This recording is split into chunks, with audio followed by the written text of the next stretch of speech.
e sermos abençoados por isso. Eu quero iniciar abrindo nossas Bíblias em Efésios 6, faça isso comigo. Efésios capítulo 6 é o nosso texto base. Se você encontrar o texto e puder colocar-se em pé, por favor, faça isso. Efésios capítulo 6.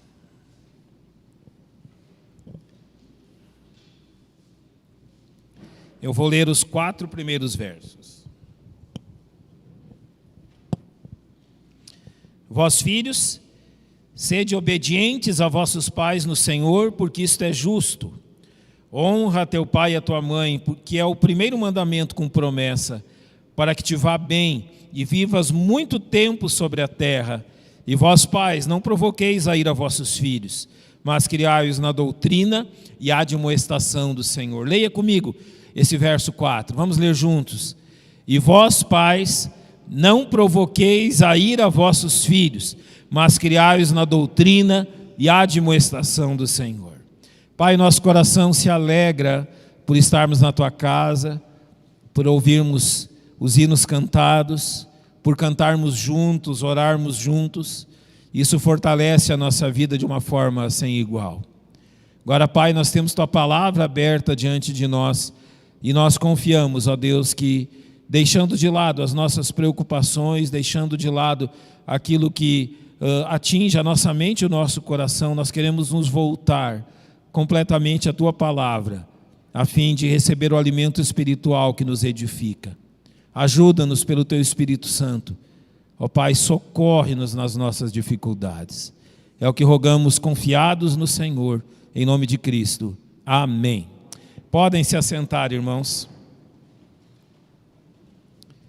Princípios bíblicos para a criação de filhos. Sim, esse é o nosso objetivo. Saber o que a Bíblia diz quanto à questão de educarmos, criarmos os nossos filhos. Queremos ser bíblicos em tudo. Queremos ser bíblicos no entendimento da nossa vida, daquilo que Deus quer de nós, em todas as questões do nosso viver. Um cristão é aquele que está preocupado com a vontade de Deus em cada detalhe da sua vida. Ele não quer deixar nada de fora. Eu já usei aquele exemplo falando de uma casa que talvez muitos de nós façamos isso. Convidamos Cristo a entrar na nossa casa, convidamos Cristo a entrar na nossa vida, mas por algum motivo permitimos que Ele vá somente até a sala, que Ele vá somente até a cozinha, e nós dizemos: Senhor, esse é o limite da tua ação na minha vida. Nos demais cômodos da minha casa, eu preferia que o Senhor não entrasse. Talvez muitos de nós estamos agindo assim. Confiar em Jesus significa que nós simplesmente entregamos para Ele a chave. Nós simplesmente dizemos: Senhor, Tu tens autoridade e poder, Tu tens o amor suficiente para entrar na minha vida onde Tu bem entenderes, e dizer como as coisas devem ser, e dizer como eu devo viver, eu e toda a minha casa. O Senhor é a maior autoridade na minha vida. É assim que um cristão vive. É assim que um cristão encara a vida, como realmente um serviço ao seu todo suficiente Salvador. Então nós queremos falar aos irmãos sobre o alicerce sobre o qual devemos construir a nossa criação de filhos. Ou seja, os alicerces, as questões importantes. Eu vou citar 5 questões que vão conduzir a nossa vida nisso. A primeira delas, este próprio alicerce. Deus em primeiro lugar, porque Ele é que tem que fazer a obra. Comecemos por isso. O nosso alicerce é quem? Aquele que mantém toda a construção, aquele que mantém toda a estrutura, é o nosso Deus. Só Ele tem o poder de fazer essa obra na nossa vida. Então tudo começa por Ele. É para Ele, por meio dEle. Então, se você deseja realmente ser bíblico nessa questão, você precisa começar encarando que todas as coisas começam por Deus. Não começa pela minha vontade, não começa pelos meus planos, não começa pelo meu poder e nem pela minha capacidade. Começa pelo poder e pela vontade de Deus. A segunda questão é um compromisso. Eu tomo o compromisso de guardar meu coração. Não há como garantir sucesso, não há como dizer que seremos bem realmente teremos sucesso nesse empreendimento se antes de tudo eu não estiver disposto a guardar o meu coração para Deus. Há um segredo aqui, há algo importantíssimo, central. O Senhor precisa ser o Rei, realmente aquele que está sentado no trono do nosso coração. Então guardar o coração é importantíssimo. Assumir uma prioridade. Qual é essa prioridade? A sua família. Eu acho que você tem muitas coisas que você faz. Você se envolve com o seu trabalho, isso é justo. Você se envolve com seus estudos, isso é justo. Você tem planos, você tem objetivos. Mas ouça algo. Deus quer que a sua família seja a prioridade. Deus quer que, antes de tudo, o seu lar seja a sua prioridade. Não há como andarmos como Deus quer que andemos se o nosso lar não é a prioridade. Se a razão por que fazemos ou deixamos de fazer algo é a nossa família, a família que Deus nos deu. Ela precisa ser prioritária em tudo isso. Então há dois elementos primordiais nisso: submissão e amor. Ou seja, submissos a Deus e revelando o seu amor, nós vamos crescendo, para que um forte desejo faça parte de tudo isso. Eu preciso ser transformado. Irmãos, quando nós chegamos à conclusão ou pensamos que nós não precisamos de mais nada, significa que nós estamos, numa situação muito perigosa. Quanto nós carecemos de ser transformados. Quanto nós carecemos que Deus mude os nossos pensamentos, mude os nossos planos, mude as nossas convicções, a nossa confiança. Ser transformado é o princípio de tudo isso. Então nós vamos tratar de um princípio que não pode ser esquecido, mas tem sido esquecido. A coisa mais importante que os pais podem fazer em relação aos seus filhos é o primeiro dos nossos estudos. O que é o mais importante? O que vem antes de tudo? O que é realmente central em tudo isso? Eu quero começar lembrando a vocês de alguns princípios que nós encontramos em Efésios 6 e Colossenses 3. Esses princípios nos mostram que há uma necessidade dentro dos relacionamentos do lar. No lar nós encontramos pelo menos 4 tipos de relacionamentos, não é? O da esposa para com o marido, do marido para com a esposa, dos filhos para com os pais e dos pais para com os filhos. Você vai encontrar num lar onde haja filhos esses relacionamentos. Mas é interessante que a Bíblia, ela coloca algo importante, algo central, algo que deve ser o centro de cada um desses relacionamentos. Então a Bíblia, para cada um desses 4 relacionamentos, nos dirá uma palavra que é central se nós queremos ser bíblicos, queremos ter sucesso para com isso. Começamos demonstrando como da esposa para o marido, a Bíblia nos ensina a submissão. No relacionamento da esposa para o marido, qual é a palavra bíblica? Submissão. E se essa palavra não estiver presente, e se essa verdade não estiver presente, não haverá como andar nos caminhos do Senhor.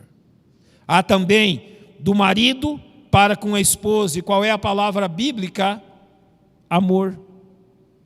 Ou seja, o que a Bíblia manda em relação do marido para com a esposa: maridos, amem sua esposa, ame sua esposa, demonstre por ela amor, como ela tem demonstrado submissão à sua autoridade. E se não houver amor por parte do marido, também não poderá haver sucesso nesse empreendimento.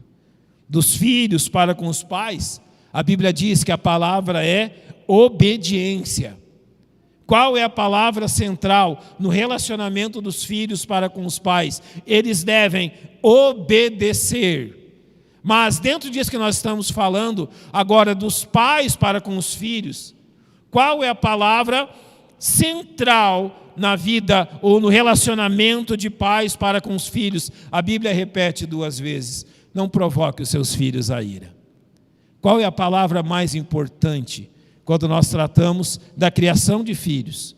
Quando nós tratamos do relacionamento entre pais e filhos, a Bíblia vai dizer em Efésios capítulo 6, verso 4: E vós, pais, não provoqueis a ira a vossos filhos, mas criai-os na doutrina e admoestação do Senhor. E ele vai repetir isso em Colossenses 3:21. Vós, pais, não irriteis a vossos filhos, para que não percam o ânimo.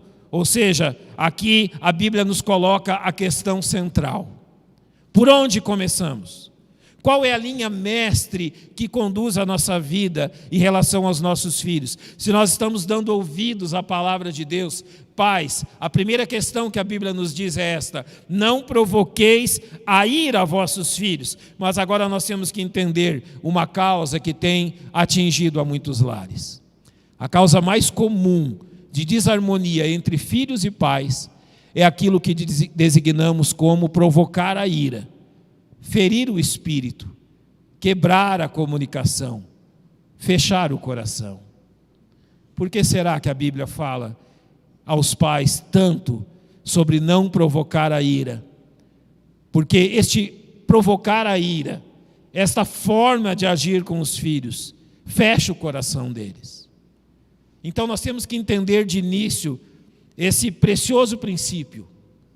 Se estamos envolvidos na criação dos nossos filhos, os avós que estão ajudando seus filhos a criar seus netos, todos aqueles que de alguma forma têm relação com a criação de nossas crianças, qual é o princípio mor, qual é o início de tudo? Nós temos que cuidar para não fechar o coraçãozinho deles. Nós temos que cuidar para não quebrantar o coraçãozinho deles de uma forma errada. E agora a Bíblia nos ensina que é mais fácil fazer isso do que pensamos. Ou seja, a Bíblia nos encoraja dentro disso. Então comecemos por entender o que quer dizer provocar a ira. O que a Bíblia está dizendo quando ela fala sobre não provoqueis a ira. Nós temos que entender que o provocar a ira tem como consequência a rejeição de nós mesmos como pais. Por que é tão grave essa questão de provocar a ira nos nossos filhos? Porque quando nós provocamos a ira, nós estamos os provocando a nos rejeitar como pais. Quando nós estamos tendo uma atitude que não é digna da palavra de Deus, quando nós estamos tendo uma atitude que não é digna do nosso Salvador, nós estamos atraindo a ira dos nossos filhos para a nossa rejeição, para que eles nos rejeitem como pais, para que eles fechem o coração deles, para que eles endureçam o seu coração. Então é uma rejeição da sua pessoa, é uma rejeição da própria pessoa dos pais. Em segundo lugar, ocorre porque nossos filhos então passam a considerar errada a nossa maneira de fazer as coisas. Eu sei que aqui envolve também muito de fazermos entendê-los por que determinadas coisas. Eu lembro, você lembra, quantas vezes nossos filhos eram menores, precisávamos trabalhar, precisávamos sair, não podíamos dar o tempo necessário ou que eles desejavam a estar com eles. Para eles não era entendível. Por que meu pai e minha mãe não podem estar aqui agora? Isso gerava realmente algo no coração deles. Uma questão importante, que a ira, o provocar a ira, não é o desgosto pela disciplina que usamos com eles. Ou seja, se você disciplinar seu filho de acordo com aquilo que a palavra de Deus diz, isso não vai provocá-lo a ira. Por favor, não pense isso. Disciplinar os nossos filhos não está provocando a ira, mas discipliná-los sem amor provoca a ira. Esse é o problema. O problema não está em discipliná-los de acordo com aquilo que a Bíblia diz. O problema está em não discipliná-los com o amor necessário. E não usar, realmente não demonstrar por eles o amor necessário ao discipliná-los. A Bíblia diz que nós vamos usar a vara da disciplina com nossos filhos e nós não vamos condenar a alma deles ao inferno por causa disso. A Bíblia diz que nós vamos usar a vara da disciplina com os nossos filhos e nós vamos afastar a estultícia do pecado do coração deles. Mas se nós fizermos isso sem amor, nós vamos deixar marcas no coração que talvez sejam difíceis de tirar. Ou seja, Deus está nos chamando a realmente a praticar uma disciplina que, dentro do contexto correto e bíblico, não provoca a ira, mas se feito sem amor, terá suas dificuldades. Nós devemos entender que ao provocarmos a ira nos nossos filhos, eles não vão gostar de nós, ou melhor, eles vão ter dificuldades com o relacionamento entre nós e eles, porque nós o ofendemos de alguma forma. Sabe, é fácil ofender o coraçãozinho de uma criança. É fácil nós ofendermos uns aos outros. É fácil uma palavra dita fora do tempo, uma atitude que às vezes a gente nem percebe e que ofende e machuca.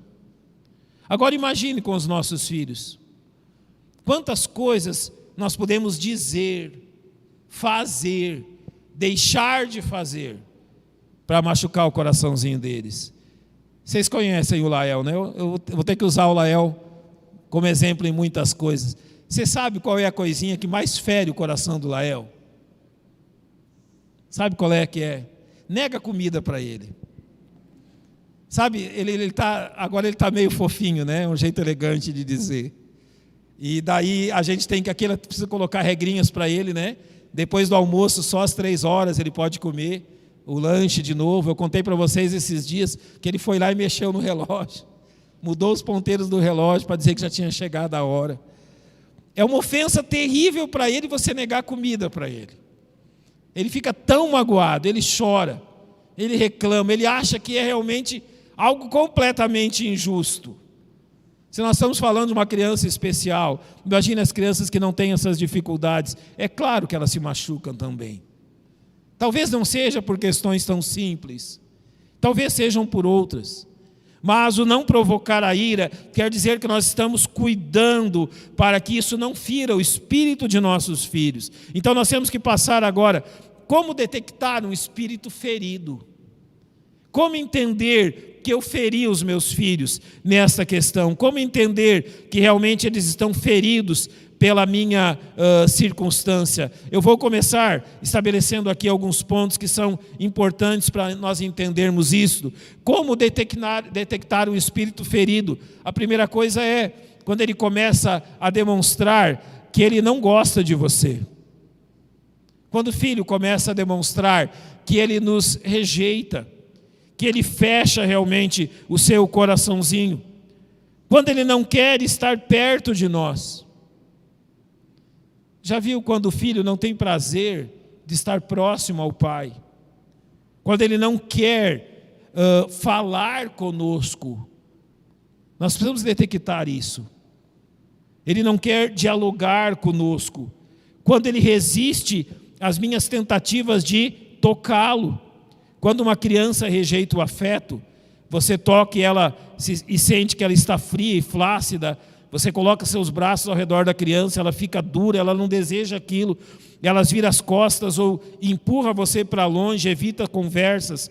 Isso geralmente indica que o coraçãozinho da criança foi ferido e está se fechando. Pais, quão importante é nós percebermos isso. Na criação de filhos, se requer pais sensíveis, pais que realmente têm sensibilidade para entender o que está acontecendo.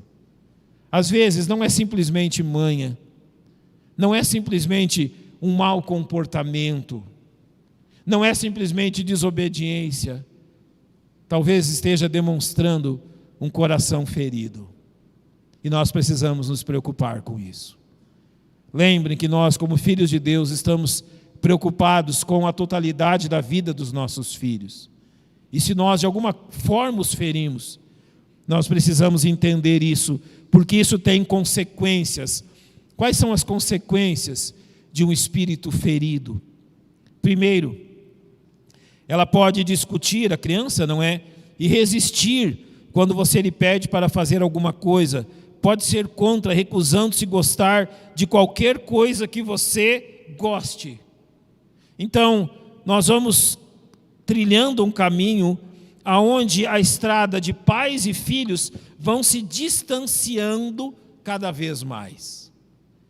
É normal que os nossos filhos gostem daquilo que gostamos, não é? Não é normal que eles gostem de fazer aquilo que eles veem nós fazermos.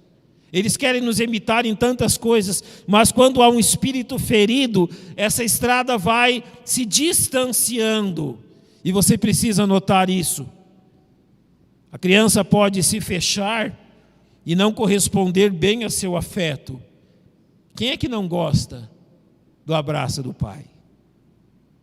Ah, se eu pudesse ter o abraço do meu pai hoje. Eu não posso mais, como diversos de vocês. Quanto nós daríamos por um abraço, não é? Quanto nós daríamos por 30 minutos de conversa, ali à beira do fogão, tomando um chimarrão. Não dá mais. Graças a Deus pelo tempo que foi possível. E graças a Deus porque eu sei que eu vou reencontrar meu pai no céu.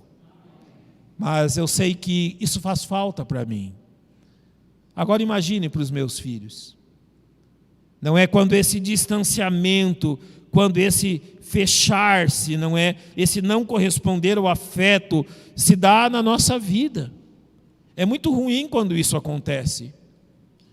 Se o fechamento for mais profundo, seu filho pode escolher amigos que são o oposto do tipo de amigos que você gostaria que ele tivesse. Ele pode até praguejar e usar palavras desrespeitosas nesse sentido. Um coração fechado é a maior causa do abuso de drogas e álcool, e a principal razão pela qual os jovens se tornam sexualmente permissivos. Sim, atinge a vida deles em tudo isso. Um coração fechado que realmente não está recebendo as suas necessidades emocionais de seus pais. Isso pode ser ainda mais grave, porque na pior das hipóteses, uma criança cujo espírito tenha se fechado completamente pode fugir de casa ou cometer suicídio, ou até mesmo matar seus próprios pais, como nós já vimos na mídia. Não há limites para um coração machucado. Não há limites para um coração que vai se fechando. E pais, nós temos que ter uma atenção muito grande com isso.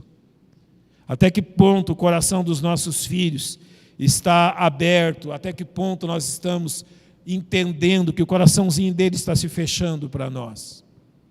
Que o coraçãozinho deles não está mais correspondendo à instrução. Que o coraçãozinho deles já não está mais realmente se abrindo para esse amor tão necessário. Mas graças a Deus, que se nós identificarmos um espírito ferido, Deus nos ensina como restaurá-lo.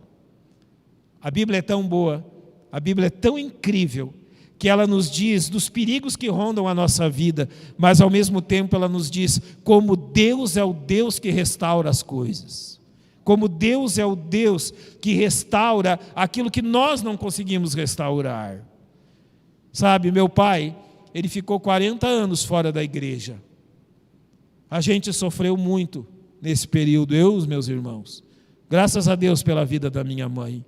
Mas eu tenho uma alegria profunda no meu coração, porque antes do meu pai partir, ele se reconciliou consigo mesmo, com a igreja, conosco e até mesmo com pessoas que tinham ofendido. O coração dele mudou tanto e esteve tão aberto à restauração que Deus restaurou a vida dele. Olha, se Deus restaurou a vida do meu pai, que vida que ele não pode restaurar? Deus é o Deus que nos restaura. Jamais esqueçamos isso. Jamais pense que as coisas estão perdidas, que não há mais solução para nada. Olha, irmão, se não há mais solução para nada, então nós estamos lendo errado a Bíblia. Deus restaura tudo desde o início, e no final da história, Ele vai restaurar todas as coisas. Então, graças a Deus, porque na sua palavra, Ele nos ensina o caminho da restauração. Então, se há uma luta no coração dos nossos filhos, se há algo que precisa ser feito, Deus nos diz como isso tem que ser feito. E se nós aceitarmos o caminho de Deus, nós sabemos que seremos bem-sucedidos nisso. Primeira questão: 5 passos para reabrir o espírito de uma criança. Primeiro, torne-se atencioso e afável. Sabe, às vezes a gente perde a noção de quanto a gente precisa ser mais afável com as pessoas. Quanto a gente precisa ser mais atencioso com as pessoas. Demonstrar gentileza, brandura. O carinho e a delicadeza têm um modo de derreter a ira.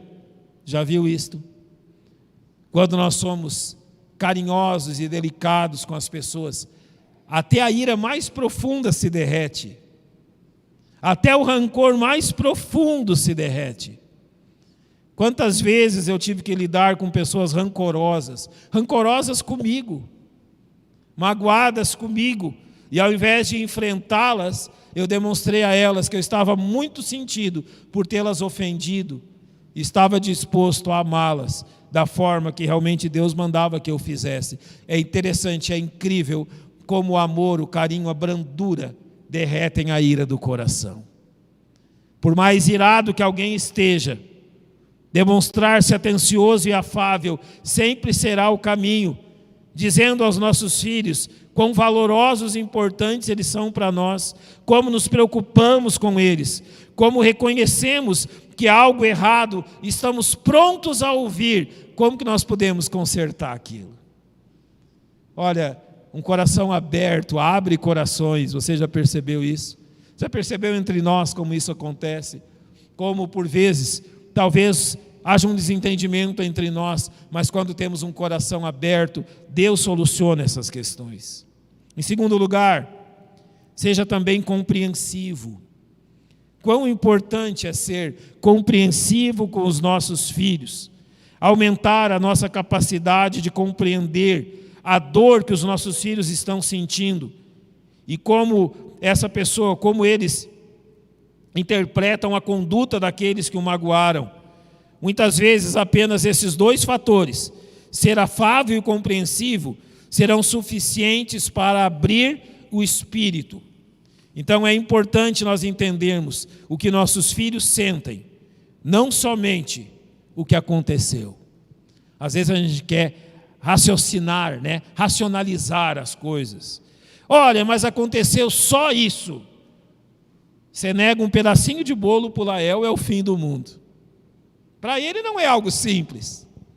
Ele só entende que ele está com fome. Ele só entende que ele precisa de algo para comer. E quando você nega algo para ele, parece que realmente a pior coisa do mundo aconteceu. Mas é só um bolinho. É só um bolinho para mim. Mas para ele parece que não é. A gente precisa compreender que às vezes simples atitudes para nós parecem que não foi nada. Mas talvez para os nossos filhos abriram uma ferida profunda.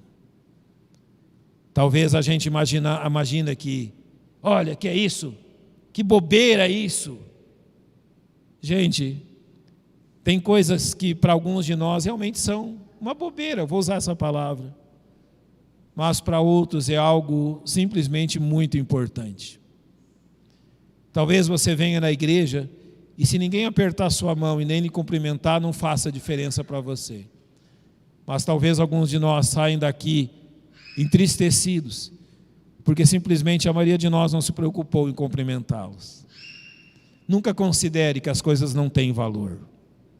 Podem não ter valor para você, mas podem ter um valor muito grande para o seu filho. Então entenda desta forma. Quando a criança se recusa a falar, é possível que seja necessário nós aplicarmos um tempo para esfriar os ânimos, tanto para nós quanto para eles. Às vezes note se isso é necessário.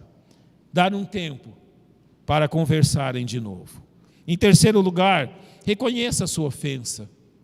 Reconheça que você errou. Pode acontecer que você não fez nada de errado, mas a maneira que foi feita estava errado. Nós podemos castigar um filho pela razão certa, mas do jeito errado. Podemos.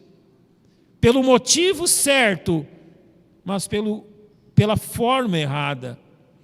Uma das coisas mais difíceis, mas mais importantes, é admitir, nós pais, quando nós estamos errados. Não provocar a ira aos nossos filhos quer dizer que sempre que for necessário nós reconhecermos que nós erramos, nós vamos fazer isso. Nós não somos infalíveis. Para nós homens, talvez isso seja a questão mais difícil. Mas nós precisamos lembrar que uma atitude endurecida e orgulhosa é extremamente prejudicial aos nossos filhos. Então, trabalhar desta forma. Em quarto lugar, busca o perdão. Se você notou que conduziu seu filho à ira, se realmente as suas atitudes conduziram o seu filho à ira, há um quarto passo importante para abrir o coraçãozinho dele, é buscar o perdão daquele que foi magoado. Você pode dizer: olha, eu estava errado quando disciplinei você, eu já perdi perdão a Deus, estou pedindo perdão a você, espero que você possa achar em seu coração realmente lugar para me perdoar. Essa restauração verdadeira é fruto da confissão dos nossos erros, mas é uma dádiva do perdão, de pedir que Ele me perdoe. Olha, eu nem sempre agi certo com você. Eu nem sempre fiz da forma que eu imaginava que estava certo. Eu aprendi algo com meu pai. E olha, eu ter aprendido isso com o meu pai foi algo maravilhoso. Porque o meu pai tinha uma dificuldade tremenda em perdoar, seja o que fosse. A razão que tirou o meu pai da igreja foi uma frase dita por um irmão. A minha avó, ela não era salva. A minha avó, ela não era conhecida pela moral dela. E quando a minha avó faleceu, eu nasci no sábado, e ela faleceu no mesmo hospital na segunda-feira. Aquilo marcou muito meu pai. Então, na igreja, um dos irmãos disse algumas coisas sobre a minha avó e sobre a condenação eterna dela. Meu pai era novo convertido, ele ficou extremamente magoado com aquilo. Ele saiu da igreja. 4 décadas, 40 anos, andando no caminho longínquo. Mas sabe o que ele fez quando Deus restaurou a vida dele? Sabe o que ele fez quando Deus restaurou tudo na vida dele? Ele foi lá. O homem que havia falado isso também era um irmão precioso da nossa igreja. Não julgue que por uma frase a pessoa é errada em tudo, não. Às vezes a gente fala e não percebe o que falamos. Mas o homem que falou para ele aquela frase, um precioso irmão, ganhador de almas, sempre o amei também, sempre tive como exemplo na minha vida, a vida dele na nossa igreja. Ele também ficou enfermo no mesmo tempo do meu pai. Eles partiram num tempo bem próximo, então ele também estava no fim da vida dele. Eu percebi como Deus havia restaurado a vida do meu pai, quando ele foi lá pedir perdão para esse irmão. Ele procurou esse irmão na casa dele, e ele disse: olha, eu sei que há anos atrás a gente se desentendeu por isso, mas eu quero lhe dizer que eu lhe perdoo por tudo aquilo. Não há nada entre eu e você. Sabe, é tão bom nós sabermos que quando Deus restaura a nossa vida, nós estamos dispostos a restaurar tudo aquilo que o pecado já quebrantou um dia. A grande marca daqueles que estão andando no caminho do Senhor, a grande marca daqueles que estão andando junto com Cristo, é que eles restauram, eles procuram, eles se dispõem, eles se humilham, a fim de que o nome do Senhor seja exaltado em tudo isso. Se nós fazemos isso com os outros, imagina com os nossos filhos, que nós amamos tanto. Então busque o perdão, busque sempre a restauração. Algo importante com os nossos filhos pequenos, sempre tente tocá-los. Vocês podem ler o que está escrito aí, eu vou usar um exemplo. Os autistas, eles têm uma dificuldade tremenda de serem tocados, não é? Eles não gostam do toque. Quando o Lael era pequenininho, era muito difícil tocar nele. Muito complicado, ele não aceitava, aquilo parecia que queimava nele. E ele não queria o nosso abraço, ele não queria o nosso aconchego, ele queria ficar distante de tudo e sempre. É complicado para um pai, para uma mãe dessa forma, não é? E daí Deus, na sua bondade, sem que nós percebêssemos, nos deu o caminho para solucionar isso. Um dia eu abracei ele, e ele tentou me tirar com os braços, e para não deixar ele tirar com os braços, eu fui e apertei ele contra a parede. Não é maldade, tá? Apertei ele contra a parede, e assim que ele sentiu a parede nas costas dele, ele parou. Não brigou mais, não. Ele se sentiu firme, seguro. Ali a gente aprendeu um jeito de abraçar o nosso filho autista. Foi dessa forma. Aprendemos que também ele podia ser abraçado, ser tocado, receber também afeto, desta forma que para ele era preciso pelas necessidades dele. Toque o seu filho, o abrace, beije ele. Eu sei que tem uns pais, umas mães, eu vou usar uma palavrinha assim, que são mais babões, não é? Gosta de beijar, gosta de abraçar.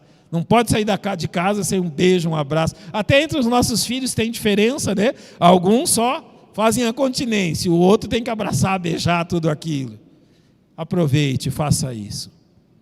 Não há nada de ruim nisso. Demonstrar afeto, sempre é algo bom. Demonstrar afeto, sempre é algo precioso para abrir o coraçãozinho deles. Então nós vimos 5 passos para reabrir o espírito de uma criança. Então ouça com atenção. Talvez a nossa ofensa para os nossos filhos tenha sido mais profunda do que aquilo que percebemos. Pode ocorrer. Talvez a gente ofendeu eles acima do que nós mesmos percebemos. Ou talvez a criança tenha sido magoada por alguém fora do círculo da família, está com ressentimento generalizado com todos ao seu redor, porque talvez o vovô, a vovó, alguém o magoou de alguma forma. Nós precisamos perceber isso. Talvez apressamos os acontecimentos e a criança não teve tempo de pensar sobre o que realmente aconteceu. Ou ainda, ela pode desejar ver primeiro uma mudança real no comportamento dos seus pais, para então confiar neles. Agora, tem um erro que a gente nunca pode cometer. É simplesmente abandonar o caso como se nada tivesse acontecido. Não faça isso. Não abandone os seus filhos. Não trate como se não houvesse acontecido nada. É melhor tomar distância por um pouco de tempo, dar alguns minutos ou mesmo algumas horas, para que a situação esfrie e então voltar a repetir os mesmos 5 passos. Às vezes é preciso isso. Lembra deles? Torne-se atencioso e afável. Seja mais compreensivo. Reconheça a sua ofensa. Busque o perdão. Tente tocá-los. Nos próximos estudos, nós vamos partir de um princípio.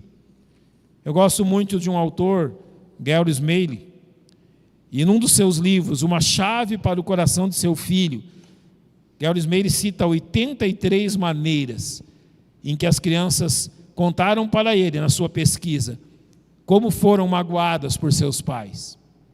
83 maneiras. Já pensou nisso? 83 maneiras que nós podemos conduzir os nossos filhos à ira. E essas 83 maneiras se dividiram praticamente em 4 áreas, que são as que nós vamos estudar. Um amor errado, a disciplina errada, a atitude errada e o exemplo errado. Então aqui nós lançamos o alicerce de não conduzi-los à ira. Agora precisando então, nas próximas semanas, aprofundar o nosso conhecimento como amar do jeito certo, como disciplinar do jeito certo, como ter a atitude certa e o exemplo certo. Eu creio que nós podemos caminhar juntos nessa questão. Eu preciso aprender muito, preciso crescer muito em tudo isso, mas essas 4 questões nos darão um alicerce para um lar bem-sucedido. Então que Deus nos abençoe e que a instrução dessa noite possa falar ao coração de cada um de nós. Eu creio que nós podemos aprender muito, crescer muito e praticar muito nessa questão. O vídeo desse culto, ele vai estar disponível no canal do YouTube da nossa igreja. Você pode assisti-lo daí quantas vezes você quiser durante a semana. Se quiser entrar em contato comigo durante a semana para conversarmos, trocarmos experiências, encorajamento bíblico, faça isso também. Ore uns pelos outros. Ore pelos pais dessa igreja. Ore por todos eles, para que Deus nos dê o poder de vivermos famílias bem-sucedidas, segundo a sua palavra. Vamos orar, depois nós vamos seguir para